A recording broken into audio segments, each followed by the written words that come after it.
ತಡವಾಗಿ ಮಲಗುವ ಅಭ್ಯಾಸ ಇದ್ಯಾ?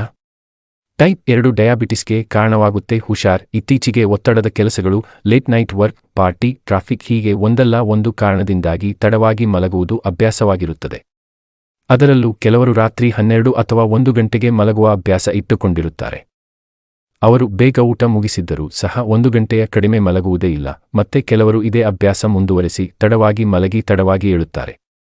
ಇದು ಹಲವು ರೀತಿಯ ಸಮಸ್ಯೆಗೆ ಒಳಗಾಗಲು ಕಾರಣವಾಗುತ್ತಿದೆ ಎಂಬುದು ನಮ್ಮ ಅರಿವಿಗೂ ಬಂದಿರುತ್ತದೆ. ಆದರೆ ಈಗೊಂದು ಹೊಸ ವರದಿಯ ಪ್ರಕಾರ ತಡವಾಗಿ ಮಲಗುವುದು ಟೈಪ್ 2 ಡಯಾಬಿಟಿಸ್ಗೆ ಕಾರಣವಾಗುತ್ತಿದೆಯಂತೆ. ಹೌದು, ಬೇಗ ಮಲಗುವವರಿಗೂ ಹಾಗೂ ತಡವಾಗಿ ಮಲಗುವವರಿಗೂ ಹೋಲಿಸಿದರೆ ಯಾರು ಕಡಿಮೆ ನಿದ್ರೆ ಮಾಡುತ್ತಾರೋ ಅಂಥವರಲ್ಲಿ ಈ ಟೈಪ್ 2 ಮಧುಮೇಹದ ಪ್ರಕರಣಗಳು ಹೆಚ್ಚಾಗುತ್ತಿದೆ ಎಂದು ತಿಳಿದುಬಂದಿದೆ. ನೆದರ್ಲ್ಯಾಂಡ್ಸ್ನ ಲೈಡೆನ್ ಯೂನಿವರ್ಸಿಟಿ ಮೆಡಿಕಲ್ ಸೆಂಟರ್ನಿಂದ ಡಾ ಜೆರೋನ್ ವ್ಯಾನ್ ಡೆರ್ ವೆಲ್ಡೆ ನೇತೃತ್ವದಲ್ಲಿ ಅಧ್ಯಯನವು ನಿದ್ರೆಯ ಸಮಯ, ದೇಹದ ಕೊಬ್ಬಿನ ವಿತರಣೆ ಮತ್ತು ಮಧುಮೇಹದ ಅಪಾಯದ ನಡುವಿನ ಸಂಪರ್ಕದ ಮೇಲೆ ಕೇಂದ್ರೀಕರಿಸಿದ್ದು, ಈ ಅಧ್ಯಯನದಲ್ಲಿ ತಡವಾಗಿ ಮಲಗುವವರಲ್ಲಿ 50% ಟೈಪ್ 2 ಡಯಾಬಿಟಿಸ್ಗೆ ಒಳಗಾಗುವುದು ದೃಢವಾಗಿದೆ.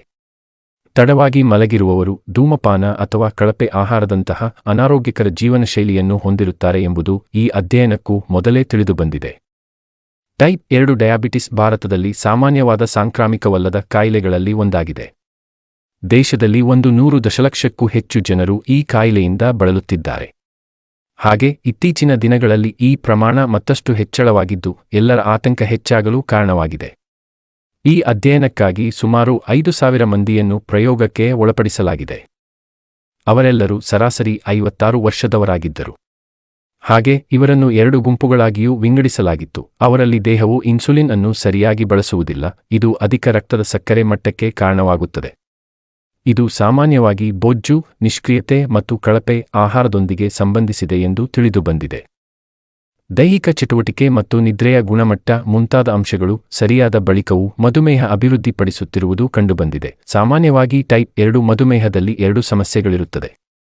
ಮೇದೋಜ್ಜೀರಕ ಗ್ರಂಥಿಯು ಸಾಕಷ್ಟು ಇನ್ಸುಲಿನ್ ಅನ್ನು ಉತ್ಪಾದಿಸುವುದಿಲ್ಲ.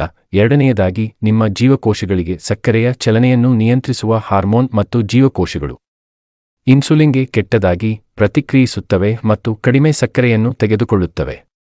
ಟೈಪ್ 1 ಮತ್ತು ಟೈಪ್ 2 ಡಯಾಬಿಟಿಸ್ ಎರಡೂ ಬಾಲ್ಯ ಮತ್ತು ಪ್ರೌಢಾವಸ್ಥೆಯಲ್ಲಿ ಪ್ರಾರಂಭವಾಗಬಹುದು. ವಯಸ್ಸಾದ ವಯಸ್ಕರಲ್ಲಿ ಟೈಪ್ 2 ಹೆಚ್ಚು ಸಾಮಾನ್ಯವಾಗಿದೆ, ಆದರೆ ಸ್ಥೂಲಕಾಯತೆ ಹೊಂದಿರುವ ಮಕ್ಕಳ ಸಂಖ್ಯೆಯಲ್ಲಿನ ಹೆಚ್ಚಳವು ಕಿರಿಯ ಜನರಲ್ಲಿ ಟೈಪ್ 2 ಮಧುಮೇಹದ ಸಾಧ್ಯತೆಗಳು ಹೆಚ್ಚು ಎಂದು ತಿಳಿದುಬಂದಿದೆ. ಟೈಪ್ 2 ಮಧುಮೇಹದ ಲಕ್ಷಣಗಳೇನು ಗೊತ್ತಾ? ಟೈಪ್ 2 ಮಧುಮೇಹ ಲಕ್ಷಣಗಳು ಸಾಮಾನ್ಯವಾಗಿ ನಿಧಾನವಾಗಿ ಬೆಳೆಯುತ್ತವೆ. ಹಾಗಾದ್ರೆ ಈ ಟೈಪ್ 2 ಡಯಾಬಿಟಿಸ್ನ ಲಕ್ಷಣವೇನು ನೋಡಿ. ಪದೇ ಪದೇ ಮೂತ್ರ ವಿಸರ್ಜನೆ, ಅನಿರೀಕ್ಷಿತ ತೂಕ ನಷ್ಟ, ಆಯಾಸ, ಮಂದದೃಷ್ಟಿ, ತಲೆಸುತ್ತು, ಜೀರ್ಣಕ್ರಿಯೆಯಲ್ಲಿ ವ್ಯತ್ಯಾಸ.